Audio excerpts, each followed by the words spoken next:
રાજનીતિ એટલે આમ તો અનિશ્ચિતતાઓનો ખેલ કહેવાય છે. આપણે અનેકવાર જોયું છે કે અનેક એવા નેતાઓ હોય છે કે જે એકબીજાની સામે ચૂંટણી લડતા હોય છે, એકબીજાને લઈ અને નિવેદન આપતા હોય છે, પરંતુ આ તો રાજકારણ છે.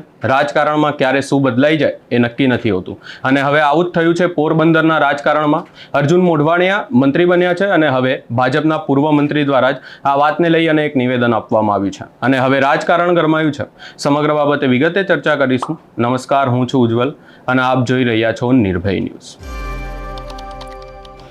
અર્જુન મોઢવાડિયા મંત્રી બન્યા એટલે અર્જુન મોઢવાડિયાનું એક સ્નેહ મિલન કાર્યક્રમ હતું. પોરબંદરમાં જ આ કાર્યક્રમ હતું અને ત્યાં હાજર હતા પૂર્વ મંત્રી બાબુ બોખરિયા, જે સતત ભાજપમાં છે અને ભાજપમાં સતત ચૂંટણી પણ લડતા આવ્યા છે. પોરબંદરમાંથી ચૂંટણી લડતા આવ્યા છે.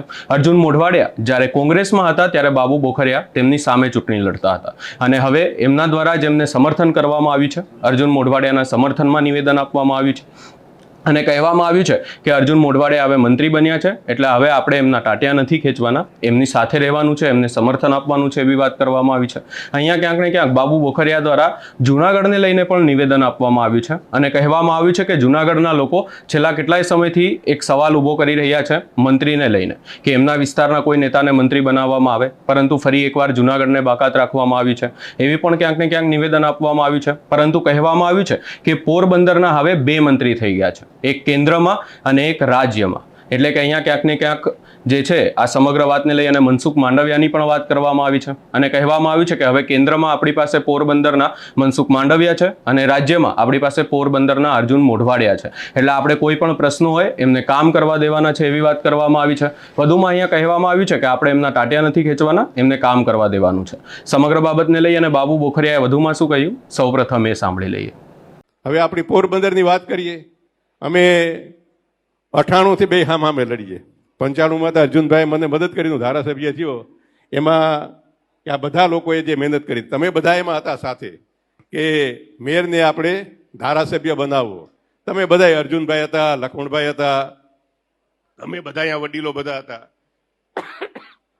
એ મદદ કરી અને મેં કોઈ દી રાજકારણમાં જવાનું નહોતું વિચાર્યું.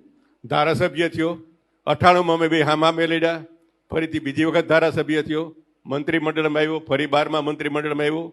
ને એના પછી જે આપણી વિકાસની જે ગાથા છે પોરબંદરની કે આખા રાજ્યની, આપણે સૌએ જોઈ છે.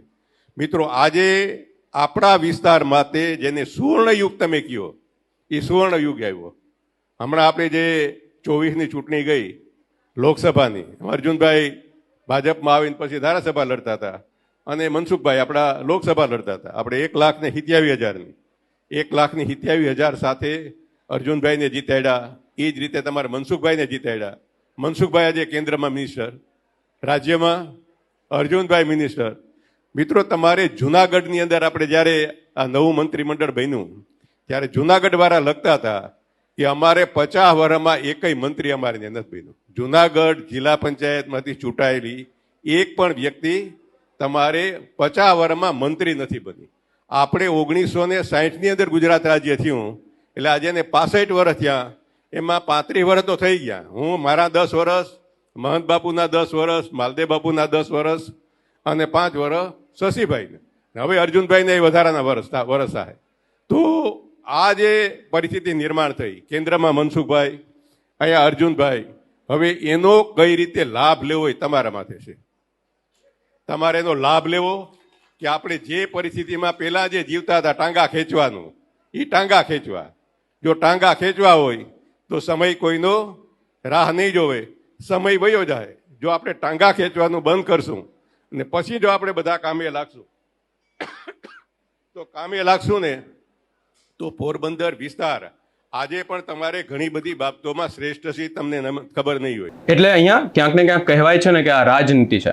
રાજનીતિમાં ક્યારે શું થઈ જાય કઈ ના કહેવાય. ક્યારે કોઈ નેતા કોઈને સમર્થન આપતા હોય, ક્યારે કોઈની સામે બોલતા હોય, પરંતુ હવે બાબુ બોખરિયાનું નિવેદન આવ્યું છે અને આ નિવેદનને લઈ અને રાજકારણમાં પણ અનેક અટકળો થઈ રહી છે. જૂનાગઢને લઈને ખાસ અહીંયા એક નિવેદન આપવામાં આવ્યું છે અને વાત કરવામાં આવી છે કે મંત્રીમંડળમાં જૂનાગઢના કોઈ પણ મંત્રીને ફરી સ્થાન નથી મળ્યું. એટલે ક્યાંક ને ક્યાંક અહીંયા બાબુ બોખરિયા દ્વારા જૂનાગઢને લઈને મોટું નિવેદન આપવામાં આવ્યું છે કે જૂનાગઢના લોકો સતત અવાજ ઉઠાવે છે કે અમને કોઈક મંત્રી આપો, પરંતુ એમને પણ મંત્રી નથી મળ્યા અને આપણને અહીંયાના બે મંત્રી મળ્યા છે એવું નિવેદન આપવામાં આવ્યું છે. એટલે ક્યાંક ને ક્યાંક હવે આ વાતને લઈ અને રાજકારણ ગરમાયું છે. સમગ્ર બાબતે આપનો શું અભિપ્રાય છે એ અમને કમેન્ટ કરી જરૂર જણાવશો.